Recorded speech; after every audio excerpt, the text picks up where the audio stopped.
ओम गण गणपते नमः। बोलिए गणेश भगवान की जय हो। बोलिए सियावर रामचंद्र भगवान की जय हो। हनुमान जी महाराज की जय हो।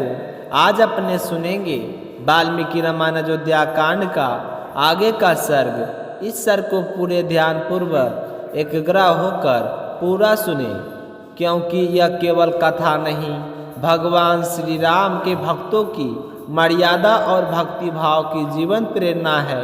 और हाँ, यदि आप अशोक वेदा चैनल पर नए हैं तो चैनल को सब्सक्राइब अवश्य करें, ताकि हर दिन आप भगवान श्री राम के आशीर्वाद से जुड़ सके।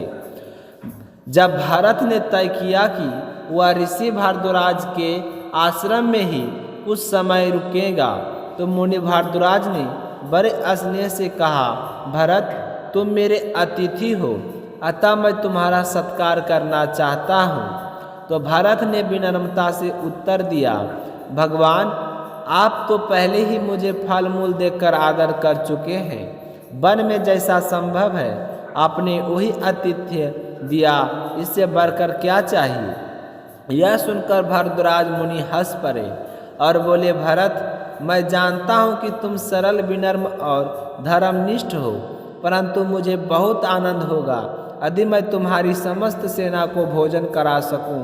यह मेरा हृदय का आग्रह है।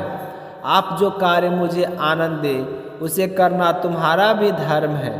तो मुनि की बात सुनकर भरत ने हाथ जोड़कर कहा, हे भगवान, मैं तो भयवश अपनी सेना को साथ नहीं लाया। सोचा कि कहीं मेरे सैनिक आपके आश्रम को हानि ना पहुंचा दे। वे सब अश्व, गज और योद्धा हैं। उनका विशाल दल वृक्षों, नदियों और भूमि को क्षति पहुंचा सकता था, इसलिए मैं अकेला ही आपके दर्शन को आया। तो भारत की यह विनम्रता सुनकर मुनि भारद्वाज प्रसन्न उठे।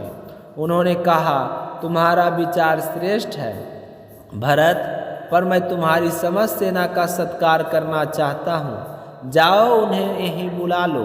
तो भरत ने मुनि के आदेश का पालन किया और अपनी विशाल सेना को वहाँ बुलवा लिया। तो मुनि भारद्वाज का दिव्य आग्रहण। अब मुनि भारद्वाज ने अग्निशाला में प्रवेश किया, जल का आचमन किया और अपने होठ पोंछकर महान देवताओं की दिव्य शक्तियों का आग्रहण प्रारंभ किया। उन्होंने कहा, मैं विश्वकर्मा देव, त्वष्टा और समस्त देवगणों का आग्रहण करता हूँ। मेरे मन में भरत और उसकी सेना का सत्कार करने की इच्छा है, अतः आप सब उचित व्यवस्था करें। मैं इंद्र, यम, वरुण और कुबेर का भी आग्रहण करता हूँ, वे मेरे इस सत्कार में सहयोग दें। तो पृथ्वी और आकाश में बहने वाली नदियाँ, पूर्व और पश्चिम की ओर प्रवाहित जलधाराएँ, वे सभी आज यहाँ प्रकट हो और अपना मधुर शीतल जल प्रस्तुत करें। मैं गंधर्वों, विश्वाहाहूँ तथा समस्त अप्सराओं का आग्रहण करता हूँ, जो देवगन्याएँ इंद्र सभा में नित्य करती है, जो ब्रह्मा जी की सेवा में रहती है, वे सब आज यहाँ अलकारों और संगीतों के साथ पधारे। तो कुबेर का दिव्य चिरथ वन, जो रत्नों, वस्त्रों तथा स्वर्ण फलों फाले वृक्षों से सुशोभित है, वह भी आज यहाँ अवतरित हो जाए। तो भगवान सोम मेरे अतिथियों के लिए उत्तम अन्न, भक्ष्य, भोज पदार्थ और मधुर रस की अचूर व्यवस्था करें।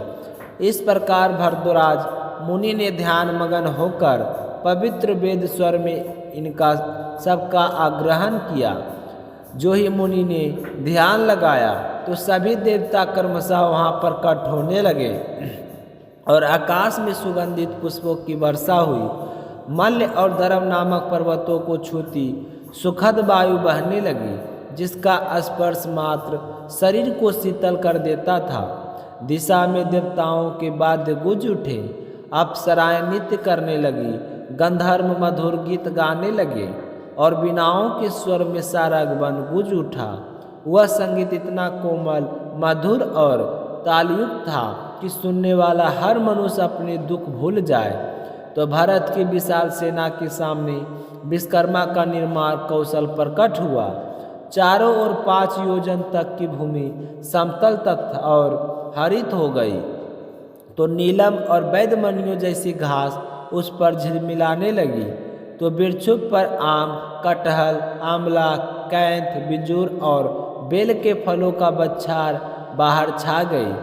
तो उत्तम कुरु के चित्ररथ वन की सुंदरता भी वहीं उतर आई और नदियां अपने साथ जल, पुष्प और सुगंध लेकर आ पहुंची। शानदार भवन, चौक, अट्टालिकाएं और 7 मंजिलों वाले महल क्षण भर में खड़े हो गए।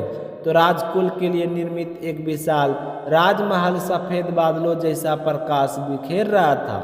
अब वह सुगंधित जल से सिंचित था और स्वर्णमालाओं से सुसज्जित महल में राजसी शासन, भोजन कक्ष, अस्तबल और विश्राम स्थल सब बने हुए थे। वह दिव्य रस, भोग और वस्त्रों का अपार भंडार सजा था। तो अंत में इस दिव्य दृश्य को देखकर भरत और उसकी सेना विस्मित रह गई। सबका हृदय कृतज्ञता से भर गया और भरद्वाज मुनि की महिमा का गान होने लगा। तो आज की कथा यहीं समाप्त होती है। अगले सर्ग में सुनेंगे भरत की भेंट और मुनि भरद्वाज से सत्कार का अगला अद्भुत प्रसंग। बोलिए सियावर रामचंद्र भगवान की जय हो। बोलिए मुनि भरद्वाज की जय हो। श्री गणेश भगवान की जय हो। जय श्री हनुमान जी महाराज की जय हो।